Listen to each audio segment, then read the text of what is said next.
Hello. Oh, sip sip.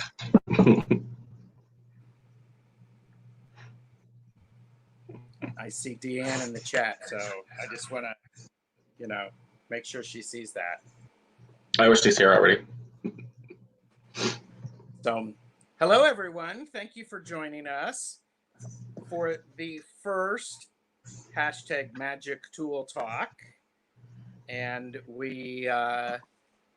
Chris and I were very excited about this. Happened after our live chat, didn't it? Yeah, we were just chatting afterwards and conjured up something else to do. Yeah, it's like, that would be a really good topic. So, and so please welcome Chris of Barely Balanced Tarot. Everybody say hi. So, Hello. and Ishi, I see Robin. yeah, I'm going to go all the way up to the top and say hi. Tarot Stash is here. Who the heck is that? Sarah is here. Hello, Sarah. This is like 3 or 4 times that I've seen you today. Nancy from Intuition.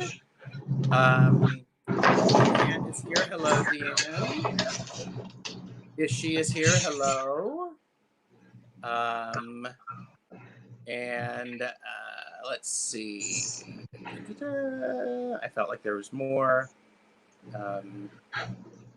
You can't see Chris, but hi. Can you see Chris now? Notification on point. Well, girl, I'll share the secret with you.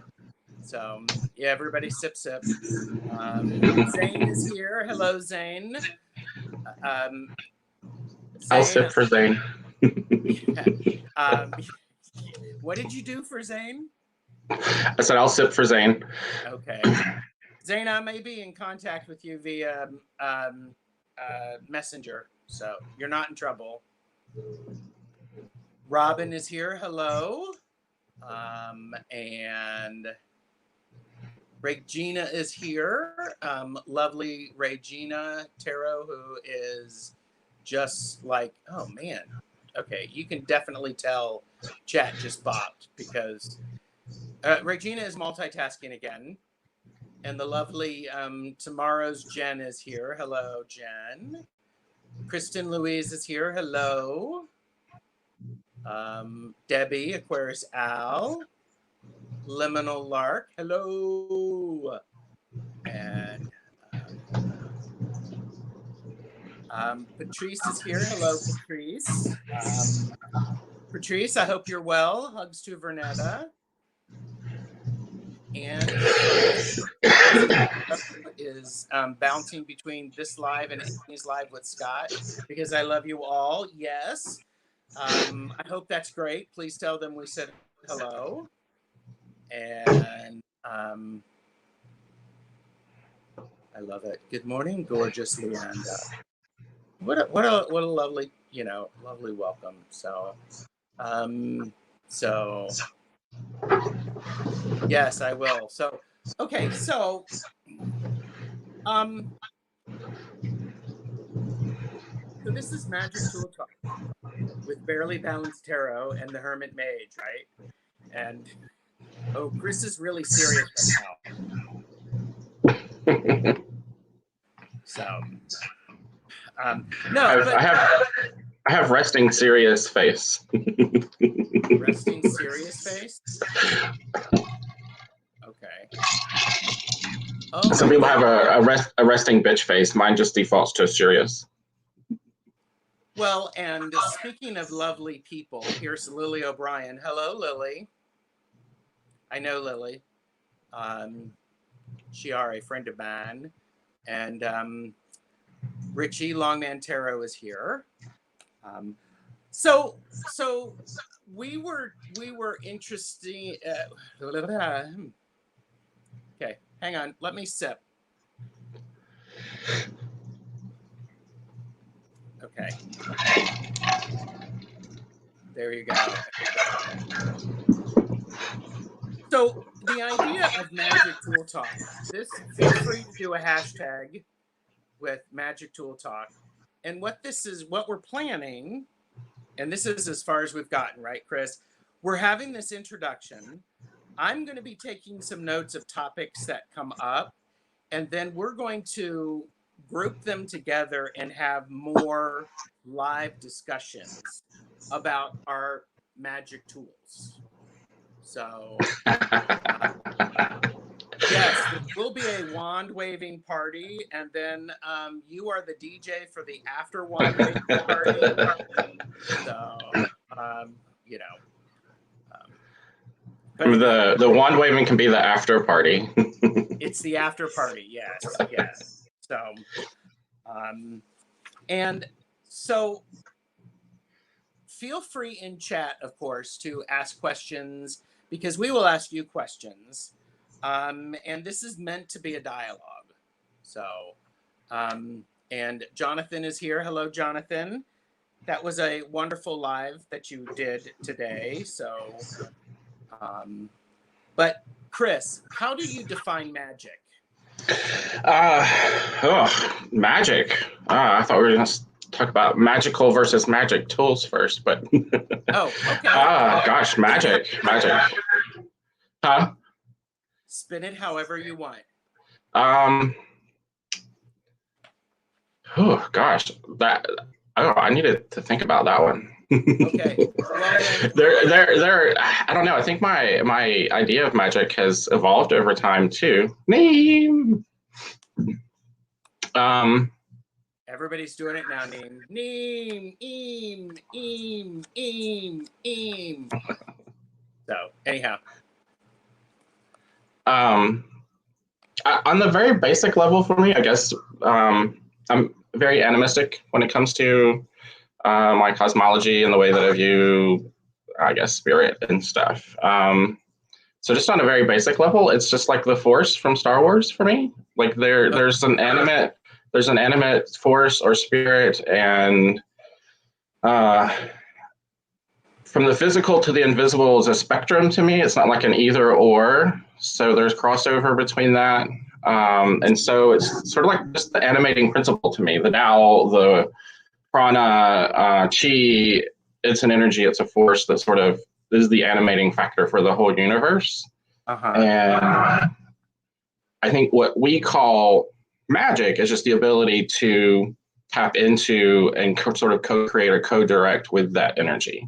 So that to me is a sort of magic. Like there's a force, there's an energy, and by doing certain things, we can tap into that and kind of co-create with it.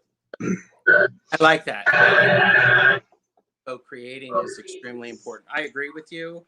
And I think magic also relates to me putting my intentions into a physical manner.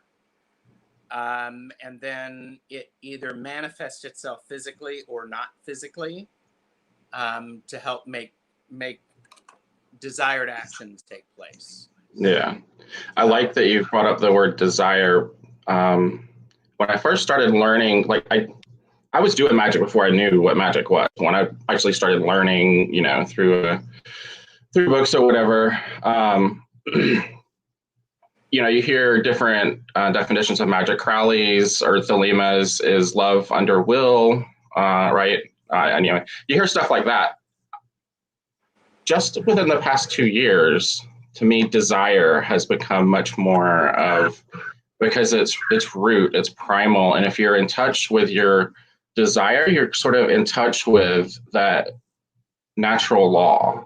And so if your desire and your intent are in sync, it's like gravity pulling the thing towards you. Like the universe wants to provide your desire. You're born wanting to eat. You're born wanting to have sex. You're born wanting shelter. And nature, the universe, provides like you're born with the desires that it wants to provide, the things that it wants to provide for you. So when you're in touch with that desire, so for me, and not just love over will, but I would think that desire and love sort of together with your will, I guess. I don't know. Yeah. And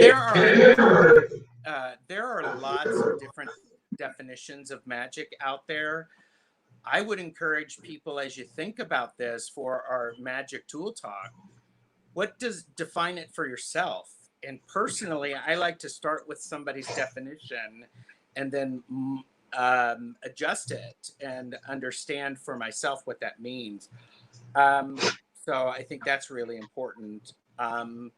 What Okay, Chris, let me catch up with chat.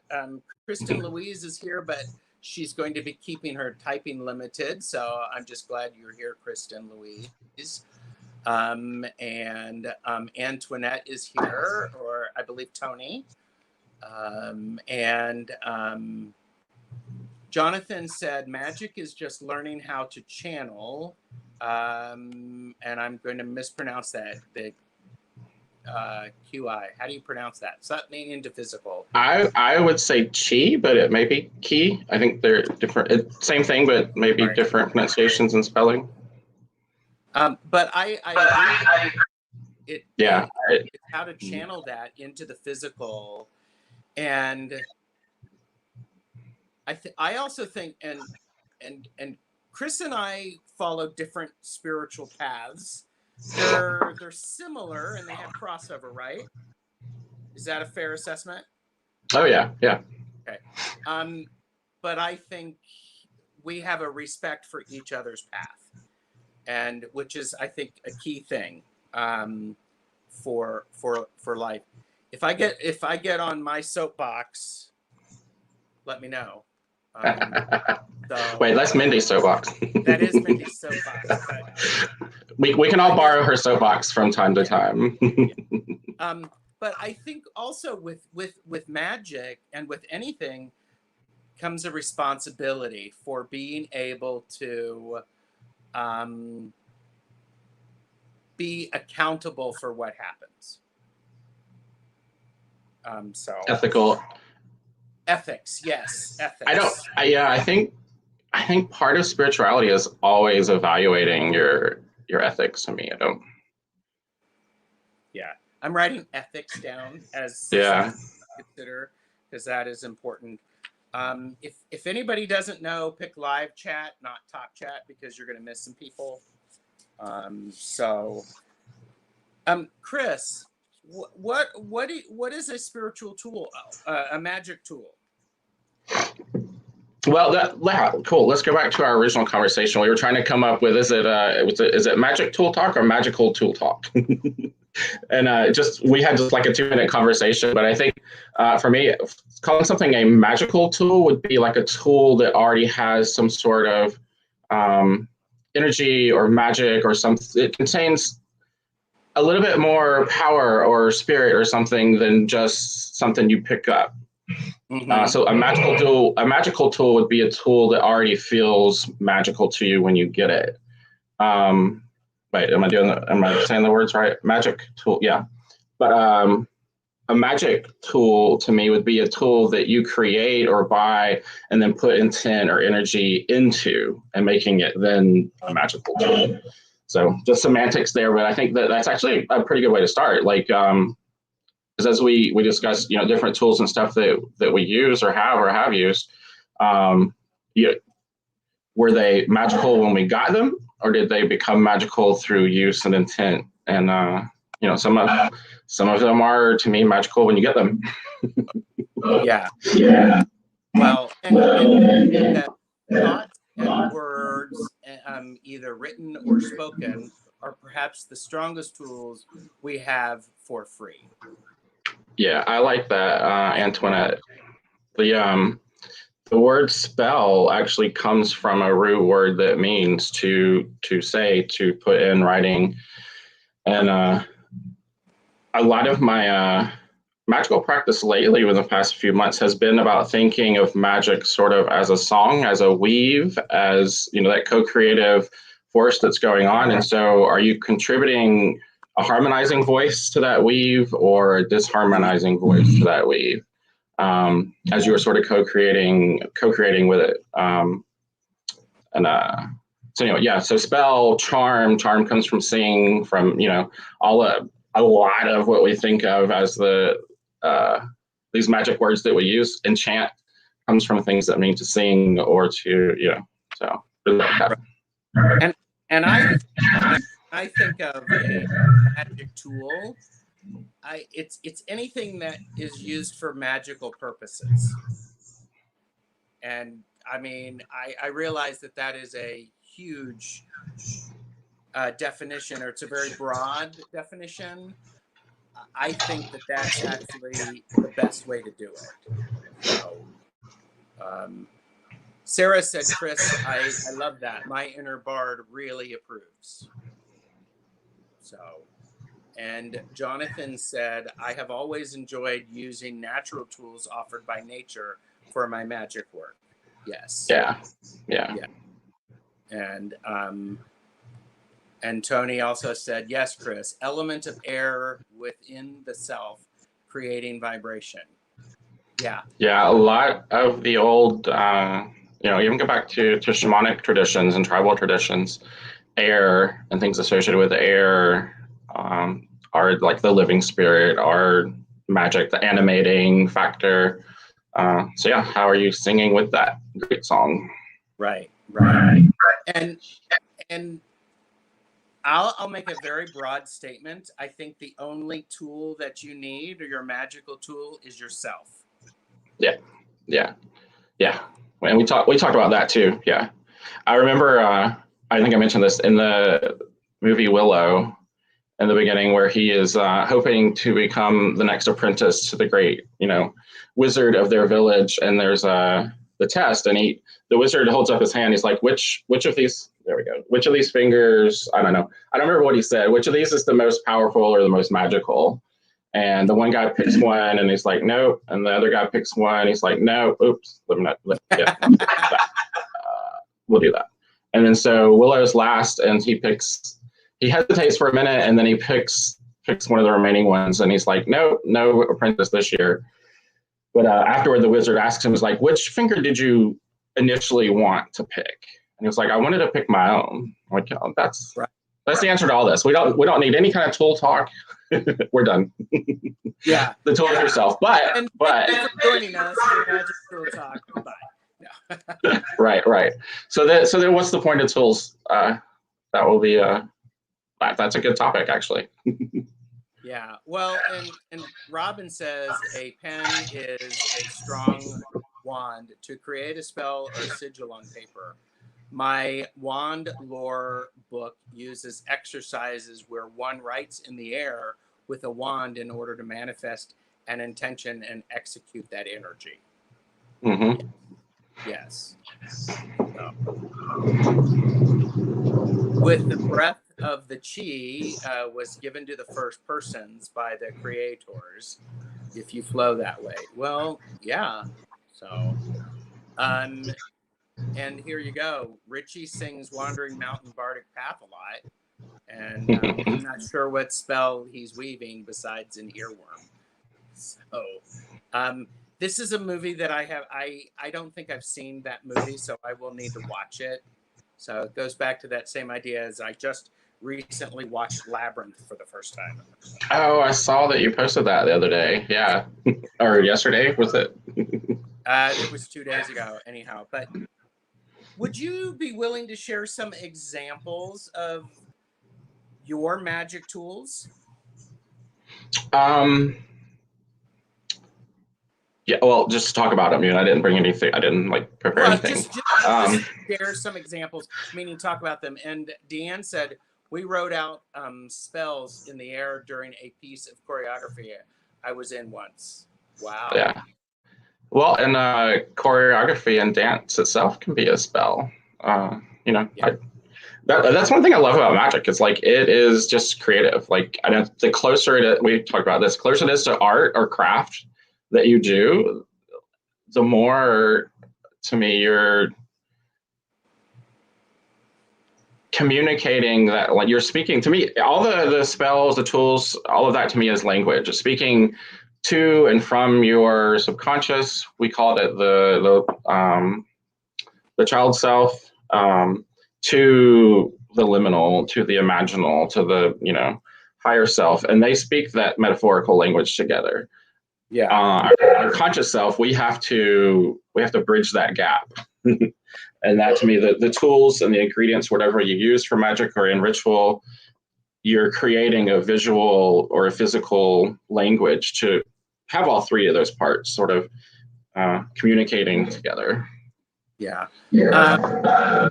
Just to that, Tony asked which labyrinth was the Bowie one.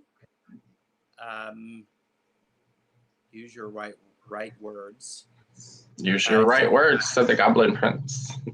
Yes. Jonathan said, I like to think of tools, physical and otherwise, as a part of focusing your willpower into magic weaving. Yeah. I agree with you. I agree with you. And, oh, Elaine is here. Hello, Elaine. Robin asked, does sharing, revealing one's magic tools diminish their power? There's a legend that to reveal one's true name gives others power over you. That's a great topic. I'm writing this down. Do you want to say anything to that? For me, Robin, I would say it totally depends on the magic user and the intent for the tool or what the tool is being used for at the moment. For me, I don't mind showing. I don't know that there's anything I wouldn't show, but I might not show something that was part of an active spell or an active intent because I wouldn't want to disperse what I had, set up for that. But that goes along also with people touching your magic tools, and I think that kind of goes. Yeah, there's a big thing in tarot, like no one's supposed to. There's all these old superstitions and stuff. I mean, it's up to the person, and I think the intent and the context, context is key. Now, there are people I would not want to touch my stuff, and perhaps people I would not want to see my stuff. But I don't. And, yeah, and I learned very early on in my current practice with my high priestess, especially with learning tarot, is you never touch anyone's tarot decks without permission. Yeah. I never touch anyone's tools without permission. Yeah. And then I am very hesitant because I think they're very private and very personal, and I don't want to soil them or interfere with that magic. Yeah. It's the same idea. I don't know about you, but my mother always said, go get that thing out of my purse. And what I would do is I would always go get her purse and bring it to her. I don't know about anybody else, but I never go into anyone's bags. So that's fine. So, and okay, so lots of good chat. Everybody's saying hi to Elaine. Okay. But Robin, what about the magic that gets strengthened by sharing, and more people who know about it gives the spell more mana? I think it depends upon the spell. Yeah, the intent of the working and how you're drawing power for that working, and if that's going to generate power for it, or again, intent and context. Yeah, and if that photography could be considered magic, there's still some that believe it can steal the soul, and then there's aura photos. Yes. What are the to know, to will, to dare, to keep silent? The four principles of being a mage. Yeah. So, that could be a topic. So, okay. And I don't like people touching my decks. People don't like people touching their tools. Is it more because the old book would hold secrets of practice and spell, thus diminishing the power? Yeah, I think it depends upon your frame of reference, right? Yeah.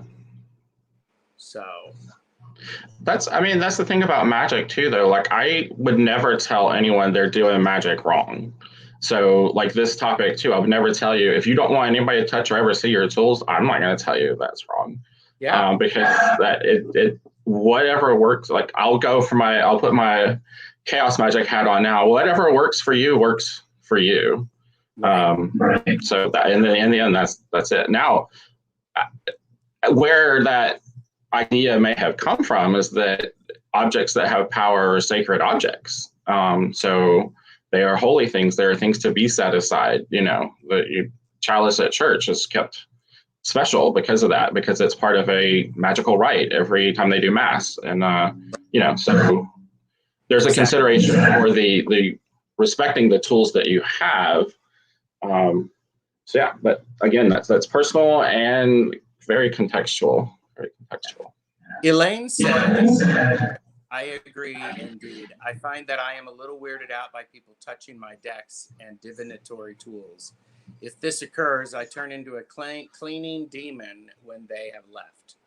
Yeah, I get it. So, Ishi also never goes into Mom's bag. It's like, Tony's like, no Riffle nor Bridgers will ever touch my decks. Fellow trusted tarot readers, I'm good with. Yeah. So I'm good with people. I'm good with people touching my decks. In fact, if I'm reading for them, I actually kind of prefer for them to shuffle it. But the only reason I hesitate or don't is that I don't want them to get cards reversed. So it's a very practical consideration for me. I'll just shuffle for you because I don't want you to get. Yeah. Well, and for me, it depends upon the deck. I have some personal decks, or I have some private decks, and I have some public decks. And some of those public decks, no one else touches, just because of the way. That's the agreement I have with that tarot deck, and that's part of my deck interviewing. It's like, are you a public deck, and are others allowed to touch you? So, Ange says intention, context are everything. I agree. Deanne said, I did a reading for this really weird guy once, and he picked up a deck that was on the table, but we weren't using. I was having a total panic attack. He opened it and started flipping through. Yeah. And Elaine says they're the same thing at her house. Don't touch the decks. So Jonathan also has public and private. Sarah agrees to know, to will, to dare, to keep silent. And Jen said, I'm happy for most people to touch my decks so long as they have asked first. It's always easy. It's always best to ask permission before you do anything. Yeah. Kristen Louise Tarot said, Ray and I share tools, but I don't think I would like anyone else touching them. Don't care if people touch my tarot decks for some reason, though. I mean, I get that because that makes sense to me. I mean, again, like I have my altar tool, all that stuff like in a separate room too. So I don't like just have things. So if I were to invite someone into this space, it would be someone I was comfortable with, Sure. checking out my stuff. So. And Richie, the Lord of Longman Tarot, said they may well try to touch them, but they will never survive my death stare whilst attempting it. So, Patrice said she had a friend shuffle cards, and she was horrified how she handled the decks. Since then, I've preferred to keep my decks in my hands. So, and Robin said, if I read for someone, they don't touch the deck. I lay my hands on the deck, and they lay their hands on my hands, filtering their energies through me to the cards. Just my way of working. And Robin, I bet that is absolutely lovely. Yeah, I like that. Yeah, it goes back to that the conversation that Richie and I were having yesterday about ritual. That's a ritual. You shuffle, you put your hands on it, and then they put their hands on it. That's very powerful, very powerful. So,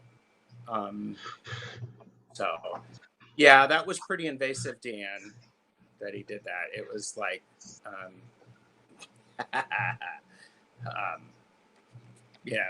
Elaine is like good man, kill him with that death stare. So, and Patrice agrees with Robin, does pretty much the same thing. Sarah said, my tools are put away in a safe space, so no worries about people getting grabby hands. I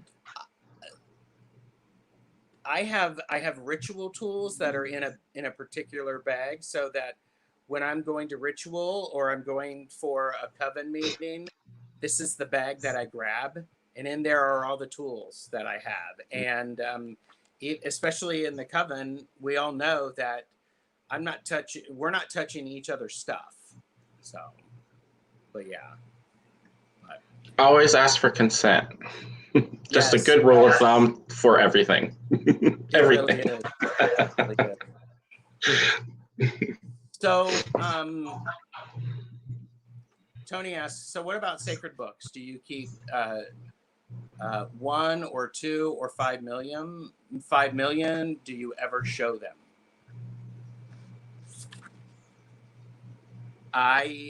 Do you want to go? I have my Book of Shadows. I have a working Book of Shadows, and I have my grimoire, and nobody touches them. So, do you have a grimoire or Book of Shadows, Chris? No, but I am actually getting ready to do a very powerful ritual to start a sort of book like that. You have this author's books, Aiden Watchter. It's the second book, 6 Ways, and then the other one is Weaving something, right? I can't remember the. They're these. Yes, that one, Weaving Fate. He has three, I think about three core techniques in that book. And one of them is what he calls the Black Book. And that is an ongoing spell book that you are writing in as a journal, as if the things you want to happen are already coming true. So you ritualize and consecrate the book, and with whatever spell, whatever you're doing.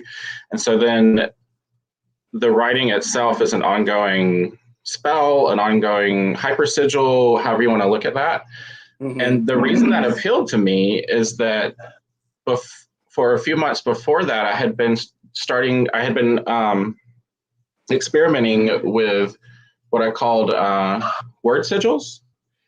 Where I would take 3 keywords for something I wanted to happen, and as I hung out with my friends or wherever I'm at with people socializing, I had an activation sentence that used those 3 words in it. So at some point in conversation, I would release that sentence to activate the sigil or the spell. And then during conversation, I would weave those keywords into conversation every once in a while and try to get people to also repeat those 3 words. I don't know why, but then I also started doing a practice with 3 of my friends before we would go out doing this driving practice, wayfinding, where we would set an intention, but we would keep it going and sort of weave it in as an ongoing story. So we would start out like the conjure man with his hat and his 3 friends set out in the TARDIS. That's the name of my blue element, to go on an adventure.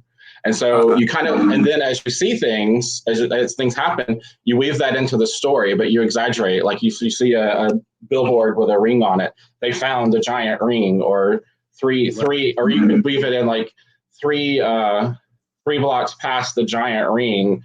They turned right and saw something wonderful. Like you just sort of weave that story into an ongoing story. And then I heard an interview with him talking about his Black Book practice. And I'm like, that was the evolution of where I was going to go with that, was to start writing it out like that. And I'm like, yeah, of course, someone's already done it. So I'll buy his book to see how he's practiced and figure out how to do that. So yeah, long answer to a story about a grimoire. I will be sort of starting an actual Is it a magic? It will be a magical book that is an ongoing hypersigil, a song, whatever to weave into. Because I write, I'm a poet, and that really appeals to the way that I access the liminal and subconscious is through writing and stuff. So that makes perfect sense for me, and it all just clicked together. Justin. So hello, Justin. Hey, Justin. Some folks like to get their energy from the lives and shuffle them into their decks while they watch me. I'm waving little spirals in the air with a wand. I think it's interesting.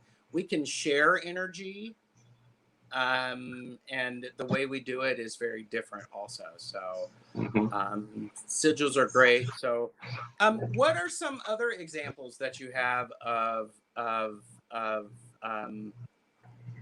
what are some other examples of magic tools that you use regularly, Chris? Right now, and this will be part of our ongoing conversation, and we've talked a little about it before. I have a lot of chronic issues going on now. I had to quit work and all that stuff. So there are mental and physical limitations, and so my use of tools has changed quite a bit. But it's also evolved over the years as I've gone through different phases. When I started in Wicca and with my covens, and then got into ADF Druidry, and then got into more just non-labeled magic, more shamanic stuff. My tools have evolved and shifted that way, but then especially the limitations of the physical stuff has definitely changed. So my most used important tool right now is a black iron cauldron, because I'm not able to physically cast circles and things like that, and so I'm able to carry this with me in my car to wherever natural, area that I like, or wherever, or at home. And I've consecrated and made that like a conduit between the worlds. I work with the three realms, upper, lower, and middle world. And then and some people know that I have the Bridget's flame that I use, and so I will light charcoal from that flame, so it's already gateway stuff going on with a sacred flame, and that's very hearth-like, and human 70,000 years of fire. But that then becomes a way to make offerings to the spirits that I work with, and then to put my intent as if it literally is a tunnel into the other world. And I do this sort of in and out trance work that I do now. So I'm doing things in the physical that I'm also in trance sort of doing in the liminal, and the cauldron is very much an anchor point for that.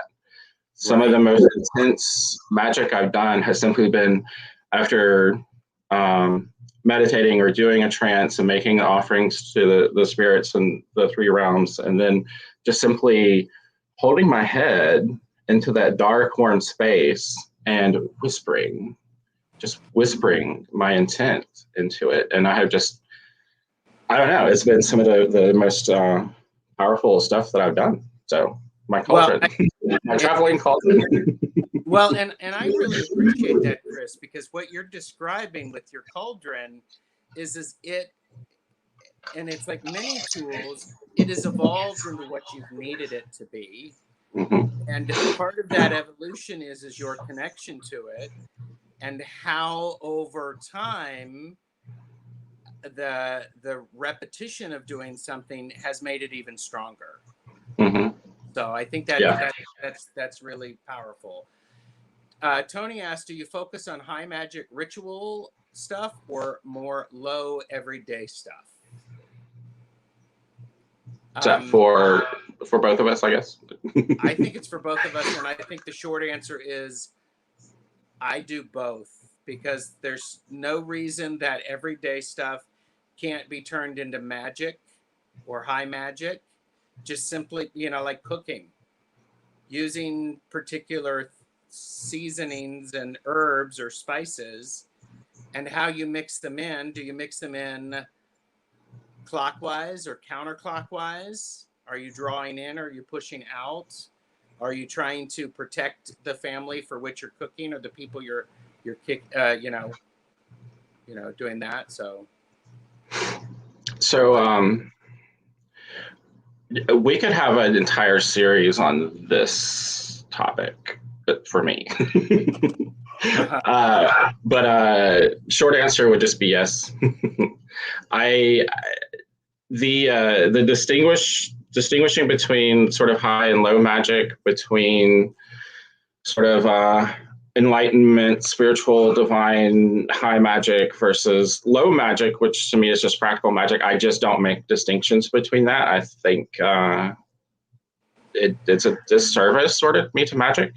So if there's a high magic thing that will work for me, I will use it and work for me. Do I ever practice within a sort of high magic framework? No, because that framework, the cosmology, just would not work for me.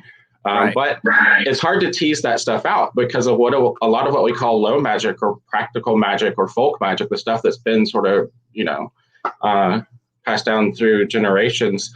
A lot of that incorporates a lot of high magic in it already. And a lot of what Gerald Gardner did in founding Wicca brought a lot from high magic too. So it's hard to tease that stuff out. But I think it's important for people to understand the roots of where that stuff comes from, because even if you practice with something that, oh my gosh, that's high magic, I had no idea. Like, if it works for you, it works for you. But I think it's also good to know where the roots of some of that stuff is, because you are plugging into a tradition that people have used. And just from a pure animist perspective, you're plugging into that cosmology, that framework, that, whatever. So I think it's important to know the roots. And I also think that ritual of using that same cauldron or that same pot over and over and over and over again, that takes something from every day to it gives it more power. Yeah. So and I think many times, tradition helps with that. We do that. Okay, so let me get a few of the chat done. It looks like Regina and Robin are writing Potato Magic, and it's based upon potato pancakes and sigils for the restaurant they're making. And don't forget runes. Put runes in that. Yes, and runes. Yes. You can. Of course, Robin's bringing the underground above ground and into the light, especially with potatoes. As above, so below. So yes. Soul food is magic, that which you pour your soul into and make with love and great intentions. It feeds more than your face. See, there's a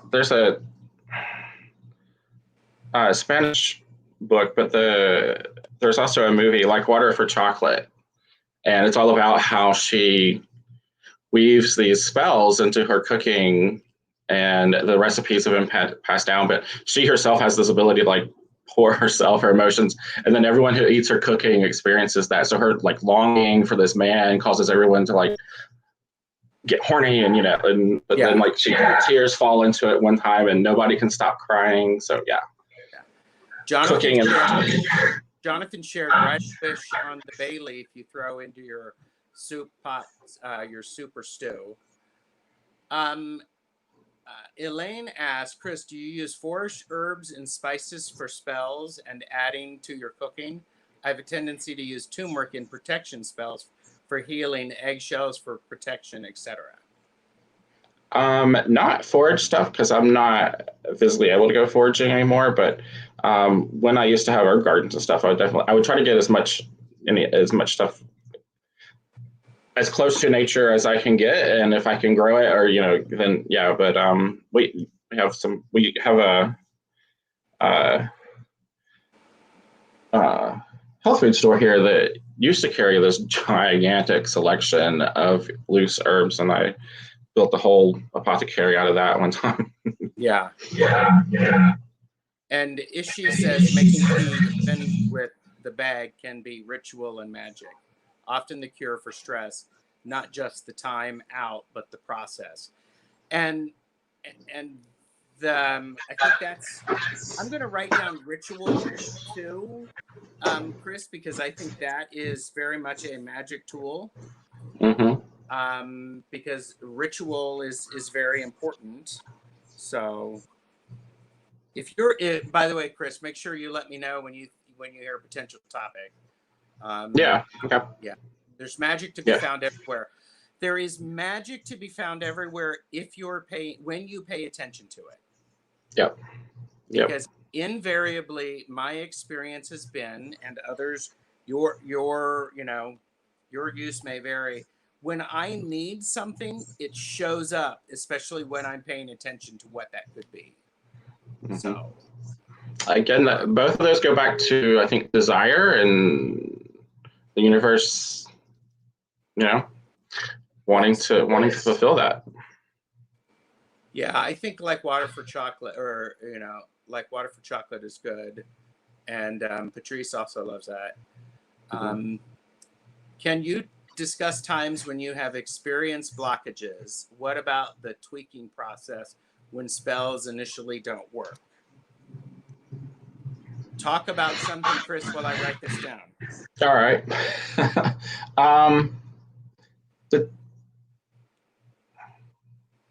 The times I've had spells that didn't work were when I've tried to do spells for me that just weren't in my heart, or I sort of knew that the major flow of things just weren't conducive for that to happen at that moment.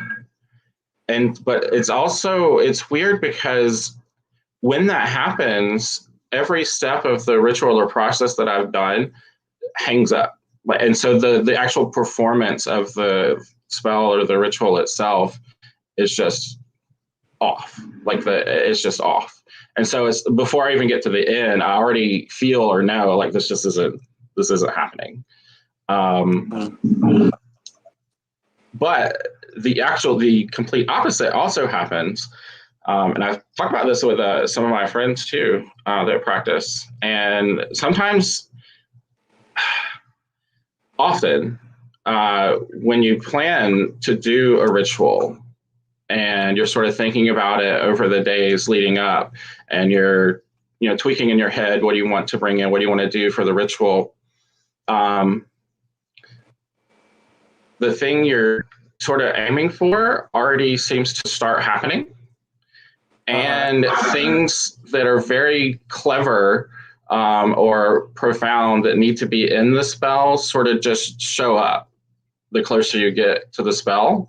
So for me, it's almost like this timey-wimey thing. Like you know that you have performed and done the thing because it's already rippling backwards in time to you. And I've heard a lot of people talk about that. So it's kind of weird. Like I almost know from the beginning whether it's on or off. And I think the more, I don't know, mature, experienced, I don't know, I hate those words. The more that I have practiced, the more I found that the magic for me is more about getting in tune with, my root desire and the web. And I can nudge and direct that along, but I don't try to break the pattern. Don't try to break the weave. Okay. And I would add, Kristen Louise, that blockages for me often indicate a time of my personal growth. And it's an awkward time because what I used to be able to do isn't happening or isn't working. And I have to develop a new skill. So I have actually written this down so we can talk perhaps about magic tools, talk with dealing with blockages or when we're feeling blocked, what can work with that. And the tweak, we could also talk about spells. Because when I read that is depends upon how how you went about creating the spell and what the intention of the spell was, you may never know exactly if that spell worked or what it's doing and how quickly it's supposed to work. So does that make sense to you, Chris? Yeah, yeah, yeah. I think there's that's a good topic right now. There's a lot to mine from that. Yeah. Tony asked about banishing spell or uninvited negative energies. So I will write that down. And tomorrow's Jen said somebody should make rune spaghetti. The idea of spaghetti, like spaghetti shaped runes. That's Rune actually, cookies are pretty easy. You can just put the rune on the cookie and bake it and then eat it. yeah. There's definitely a different way light and shadow play. The dance the dance of spring light on the new leaves always catches my eye. Art pops and comes to life when the shadow and light play right. Yes. Yes. So Joe, what would you say is your most used tool right now? My most used tool right now is probably a pencil. Sigil work? Because I'm doing sigil work. I'm also writing down thoughts and ideas. I'm crafting spells, and when I do spells, I try to get things to go in rhyme, meter, and all that stuff because that feels more powerful for me. Mm-hmm. So definitely my pencils. Fire and air. I do a lot of stuff with incense and candles. But I also I some of my basics I do fire and air, but I also do earth and water. I have Himalayan sea salt that I work with, and so it's just a way for me to connect with those elements easier because it's very tactile. Yeah, and that benefits from me. So. Jonathan said the most amazing ritual tea I've ever experienced was when I was taking a class on the Japanese tea ceremony. The final was the full ceremony, and I was the guest of honor. I bet that was incredible. Yeah, that sounds amazing. So, okay. Kristen Louise said, this has started happening for me. The closer I get to my spell, I am noticing many manifestations. Yeah. Yeah, the synchronicities and stuff. Just yeah. That's cool. That's cool to hear. And the more I've talked to people who have practiced for a while, will say the same thing. Like, I know I already did the spell because it's already happening, or I know I'm doing the spell because it's already working. Yeah, and it depends upon the type of spell you're working, and by spell that can be drawing something. It can be moving things out. It can be clearing space, and it's also, and we can talk about this in the magic tools. It's about the timing of it, what phase of the moon, what astrological sign, what day of the week, and the magic hours and stuff like that. So.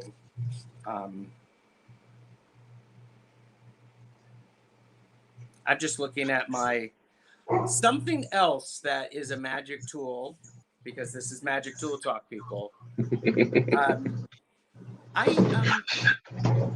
Divination tools are very important for me because it helps me plan my working. It helps to verify my working, and it can help prepare me for it. So. There is a very old tradition of doing divination before you do a magic work. Yep. Just so and for me, that's a check-in of the weave. That's a check-in of the web. That's a check-in of where things are right now. So maybe I should, practice what I preach more. And then maybe if I'd done divination before some of those haywire spells, I would have said, oh yeah, this is timing's just not right. But I'm learning astrology this year, and that helps a lot with timing. I don't know this. I don't even have my toes in the water yet, but that's the reason I'm finally learning astrology, so I can do better timing. Yeah. Kristen Louise typed a whole bunch, bless her heart. She says, I plan on doing some banishing. I plan on doing a banishing spell. I will use a poppet to symbolize me, something else to symbolize what I will banish. Bind them with string, cut the string, and then dress me with protective herbs. That's very powerful, especially with all of the right intentions and things like that. So, but yeah, I agree. It sounds very powerful. And see that's where we get like high magic versus low magic or practical magic.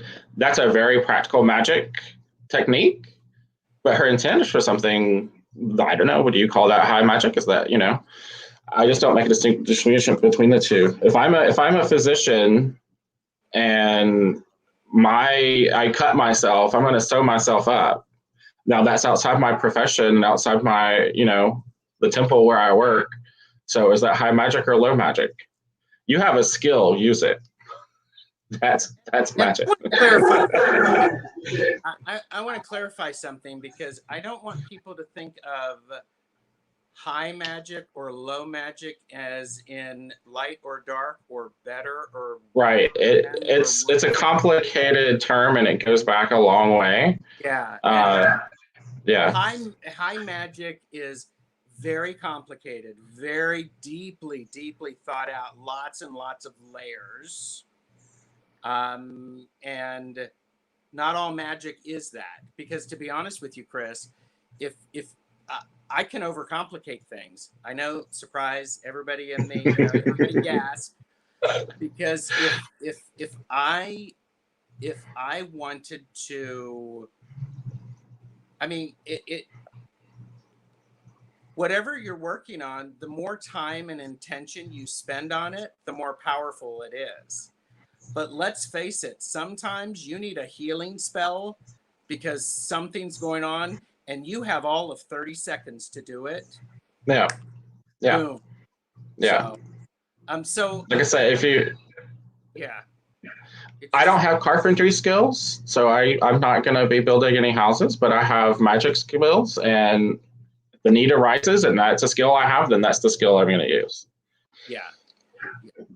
Thank you, Jonathan. I was waiting for somebody to do that. So,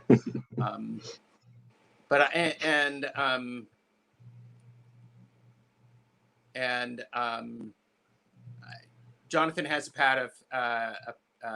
pad of paper that is paper voodoo dolls. So I love that. Spells. Mm-hmm. Yeah. And I would also imagine, Jonathan, that could be very good for healing work and Reiki distance healing. So, Tony, it depends upon what you are trying to banish. So, with the moon phase. So, but Ishi, thank you. Overcomplicate, overachiever, wanting to fix all of the things all at once, Of course. Because part of what I do is I want to be an overachiever, so therefore I end up being an underachiever since I never do anything. Mm-hmm. So, Jonathan, Tony wants to know where you can find that pad because it's extremely fascinating. So, I want to share some of, in my tradition, some of the tools that we have, some of the magic tools. We have an athame, we have a wand, we have a chalice, and we have a broom, which are our standard tools that we use. And in my personal practice, I also do, like I said, fire, water, earth, usually salt, and then I use my breath a lot as I'm doing things. Mm-hmm. But yeah, and I think it's really, the best tool depends on what you're doing, right? Yeah, I think that's pretty much my starting point. Is what what do I need, and how am I going to best communicate that magically? And then I sort of bring in the tools from there. Now, I guess there's for personal work, for spell work, but like in my coven days, we sort of had a coven set of tools, and for ritual purposes, for group work, we mentioned this before, the tools themselves become a focus symbol for the people in the group as well. And again, it brings to the idea of language. It's a magic language. It's a symbolic language. And so in group work, I think it's really important to have the tools be specific, I guess is what I'm, I guess I'm trying to say, because they are a focus point to help the group focus their intent together. But in private work, I never really, if I need a chalice, I'll use my chalice. If I need my athame, I'll use my athame. But I'm not bringing in all my tools all the time. Every time I'm doing magic, intent again drives need, I guess. Right. And I completely agree with you with that. And Jonathan has posted the link to the Voodoo notepad. So that's lovely. So I also think I use tools to help me create sacred space. Mm-hmm. And this is one of those things that, and we will talk about do you use a wand? Do you use a wand? I do. I'm an air sign, and I don't know. I've collected sticks and stuff. Yeah, I have. Yeah, wands and staves are. Yeah. Well, because would people be interested in having us talk about how we craft our wands and what some of the principles are? Wand and staffs. So. Mm-hmm. Yeah. Well, Robin's got his wish. It's a wand party. Yes, it's turning into a wand party. Turning it into a wand party. So, and I do think that creating the tools builds that magic and it builds that intention. I have wands for multiple uses. I have different wands for different purposes. And things to consider: the type of wood, when you're creating it, how you got that piece of wood for it. So, and Tony would like us to do some crafting information. We could do it all together. Do you? You had mentioned, Chris, that the evolution of your tools has changed because of your physical abilities. Mm-hmm. Has it evolved in other ways? Yeah. So I think they've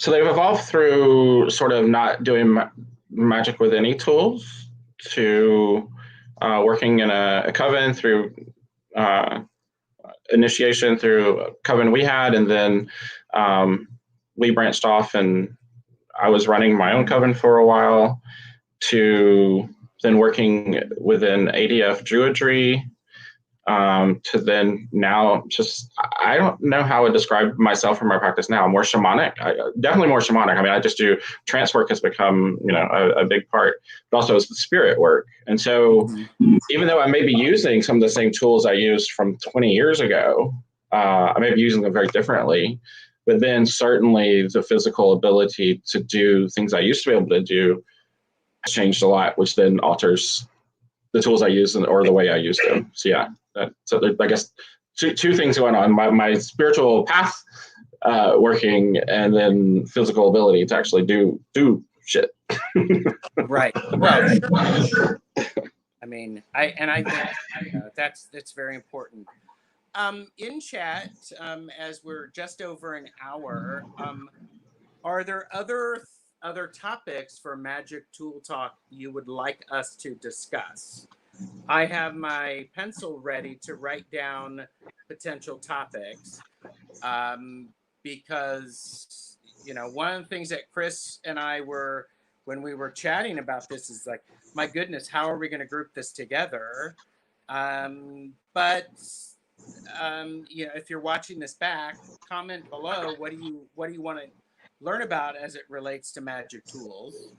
And so that's good. And Ishi said the trees appreciate the well-meant thanks, gifts, and other means of respect.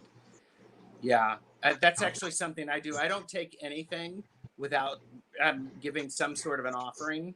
Yeah. And offerings have become part of my core practice.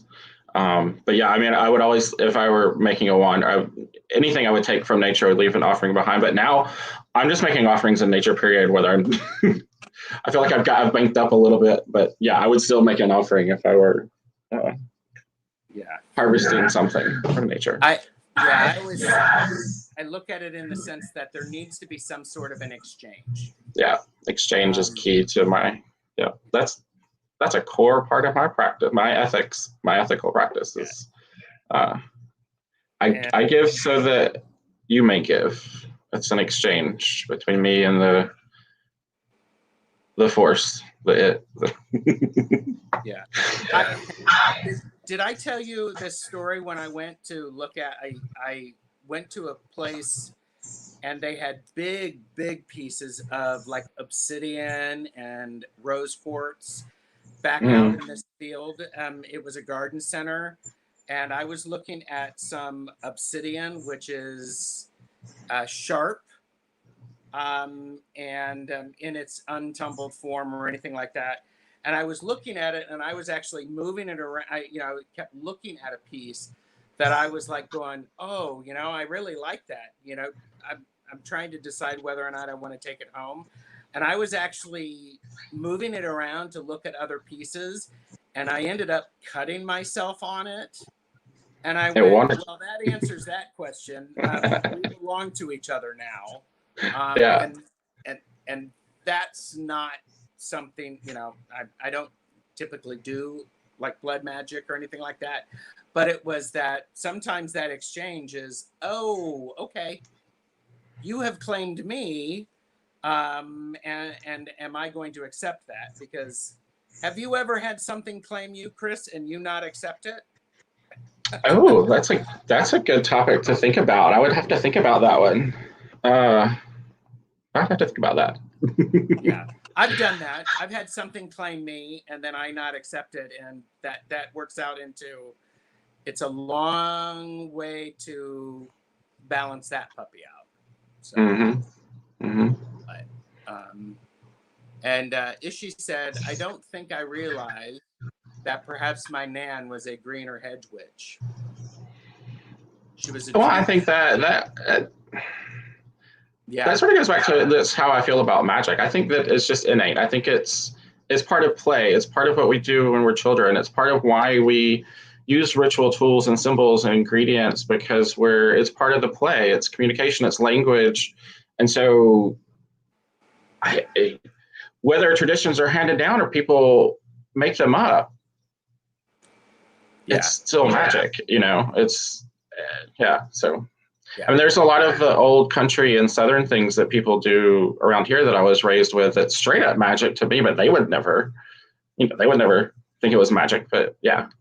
Yeah. Elaine asks, do you make offerings if you pick the stick up from the floor while in the woods and pick up a stick to bring it home from the floor and sat and thanked the tree with a hug? Does that count? Yeah, that's actually perfect, because there needs to be, I think that's lovely, actually. I mean, absolutely. Yeah. So Tony's heading off. Good night, Tony. And Jen agrees. To me, it would, Elaine, an offering of gratitude. Yeah, it's an offering of energy. And to me, that's the physical offerings that's what they represent anyway. You know, when I pour whiskey for Odin, I know he's not drinking that overnight, but offerings were saying you remove something permanently from the human world for the spirit or whatever that you are making offering to. They're not literally eating and consuming it, but it's my resources, my time, energy, money, effort. I'm removing that from my life and from the human world and setting it aside, and that's an energy exchange. That is the physical thing represents the emotional time, energy that took in to have that happen in this world. I'm setting now aside for that world, and that's the energy. So you can just do that directly if you work with energy. You know, you can put your hand on a tree and send it some good thoughts and thanks and gratitude, and yeah, that's an energy exchange. Yeah. I think it goes back to all of the tools. It's intent.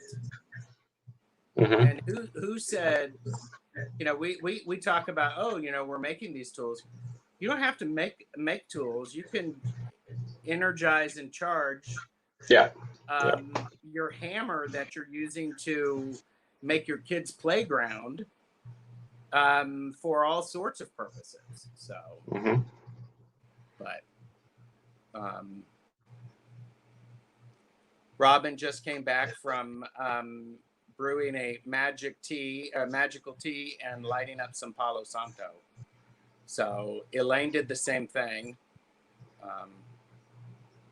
So one of our topics, maybe how did you find or make your tools, or some of your tools? Maybe you might have something like that written down. But I like what Jonathan mentioned earlier. The tools that he's collected from nature are ones he prefers, and I would say that too. Things that I can find in nature, make myself from nature, make myself from whatever, and then what I can find or order or buy. That would be my last step. But you know, I am not a sculptor, so I can't make my own Cernunno statue, or at least one that I would want to honor him with. So I'm going to buy that from an artist who did, but I'm going to consecrate that statue and, you know, set it aside and make it special, make it sacred, make it, you know, when that comes in. And well, and that goes, that's part of the creation, isn't it? Where you find the pieces and parts that you're working with, then you create it, and then you sort of seal the deal with it, and you consecrate it. So yeah, I have that written down. How did you find or create your tools? And you know, I think there's a lot wayfinding. Yeah, wayfinding was always a special way for me to find tools. When I was a baby witch and still collecting all my stuff, I would, you know, I would spend a long time on the Athame, you know, this or that. And then I would sort of just set that as an intention, and then go look at all the antique stores and junk stores, and then you will find the one that is meant for you. And sometimes I would have dreams about wandering through shelves and shelves of things and finding like, oh, that's it. And the next day you would find it somewhere, you know. It can be a fun finding tools. It can be just a fun magical adventure all itself. Yeah. But I would learn how to cleanse and consecrate them properly. Anytime I bring something into the house that is going to be for altar work or for spirit work or for any kind of magic work, I will, if it's able to withstand a little salt crusting, I'll use salt first and then rinse it in water. And then if not, you know, incense and set, you know, whatever. Because it may be a neutral object coming in, but I have no idea what might be, the energies might be attached to it or whatever. So I just want to cleanse, consecrate, and start from neutral, and then introduce the energies I want. Now, if it's something from nature, if I picked up from nature, I may not do the cleansing part because the whole point is that I want the natural energies to come in, unless it was from a weird energy spot, but I probably would not be taking something from a weird place to begin with. So I have that written. Reduce, reuse, and recycle, and magic as a tool. I like that. Mm-hmm. Yeah. And Robin says that I'd gladly pick up twigs from the ground, but would never pull a branch off a living tree. What's gifted is gifted. What's taken brings bad karma. At least that's what my feeling. So, yeah, I get that. So, but hi, Jezebel. We're doing Magic Tool Talk, and we're just finishing up because we chatted about some of our magical tools, how we created them or how we came across them, and that could be definitely a topic we could talk more about, Chris. And the evolution of our tools and how they've evolved and how we've evolved in their use. So I think that's quite good. And again, looking for topics. So guys in chat, if y'all have something comes up that you think we can discuss later on that we haven't talked about yet. Absolutely. And this is meant to be a conversation, so use hashtag Magic Tool Talk if you want to respond to any of what we talked about today. Anything you want to add, Chris, before we end the broadcast? Nothing off the top of my head. I'd like to include altar work or shrine work in the tool. A lot of the tools we use are on our altars and shrines or whatever, but specifically the altar or the shrine itself as a tool, that has definitely evolved for me. When before I was involved in covenant work and group work, I didn't really have an altar. And then so our rituals for group work were always temporary altars. I had what I always called an altar, but it was more just a symbolic thing. So I would change things out with the seasons or with the Sabbats. It wasn't a place that I did magic or worked. It was just kind of a symbolic little sacred space. Right. That has evolved for me greatly. I do altar work every single day. It's besides my cauldron, that's probably where I do most of I do my daily devotions and stuff. And that evolved straight out of my druid practice from ADF, but that fits like a glove into my shamanic cosmology practice. And so I think it would be fun to do, or at least bring in some of those elements and show what I do with my altar and how that has become an actual tool for me for daily practice, really. Yeah. Okay. And I'm always interested in other people's altar work and stuff too. Yeah. You're welcome, Ange. And I hope the Amy Strength Reverse Live was great. I'll be watching the playback. This is a great topic. Thank you both for creating space for this conversation. You're welcome. Jezebel does not brutally pull a branch off a tree. Harvest very respectfully with no harm to the tree, yes. Robin is still waiting for your Zoom Chaos Magic group. It's coming. It's coming. So you're welcome, Regina. Elaine said, protection circles, keeping your home free from negativity. Do you all do that? I do it every couple of months and salt my doorstep. 4 neighbors have asked me to do the same for them. I'm writing this down. So the short answer is yes, I do that. Yeah.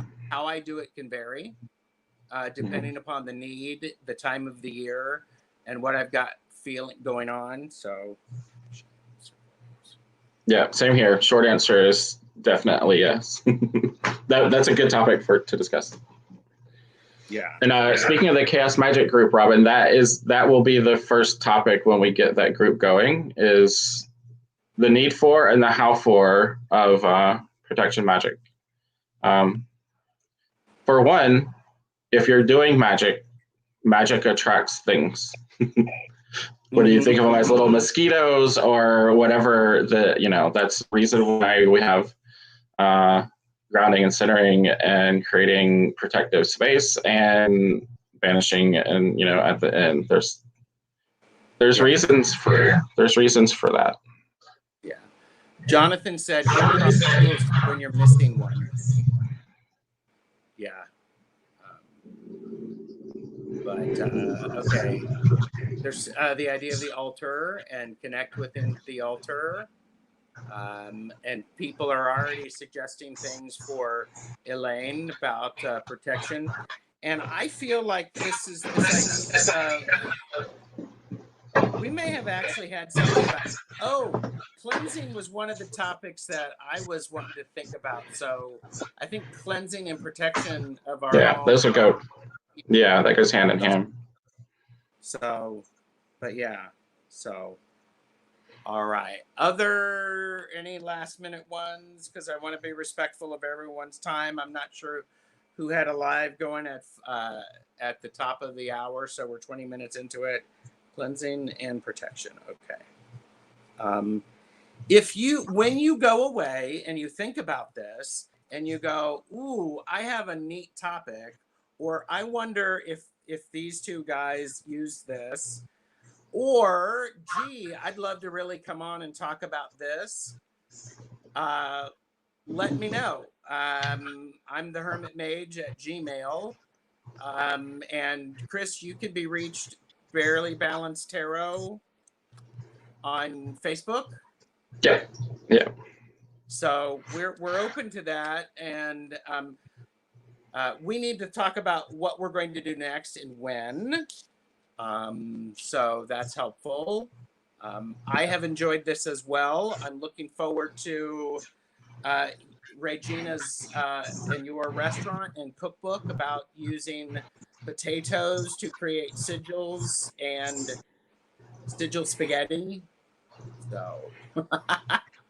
So, and Elaine does that as well. But Elaine brings up a really good point. Is when do you take how to take something into physical aspect and not just words. So yeah, that's as my physical abilities have declined, that has let's just say it's a continuing topic for me to think about. Yeah. So, okay. Everyone, thank you very much. This has been wonderful. Jezebel, looking forward. Yeah, your never-ending watch later was me. I have one of those too. I keep adding to it, and yeah, and a lot of times I will watch things at 1.5 or 2 times speed because there's so many. And Elaine, Robin asked, do you create a circle in salt? I don't know the answer to that. And the response is, yes, I do. There you go. So, all right, everybody. Thank you. Thanks, Kristen, Louise. And, I've got down that idea of how to use magic to help overcome blockages, as well as the tweaking spells and creating spells. So, but all right, everybody. And oops, wait a minute. Here you go. This has been Barely Balanced Tarot and the Hermit Mage for Magic Tool Talk. Bye, everybody. thank you, everybody.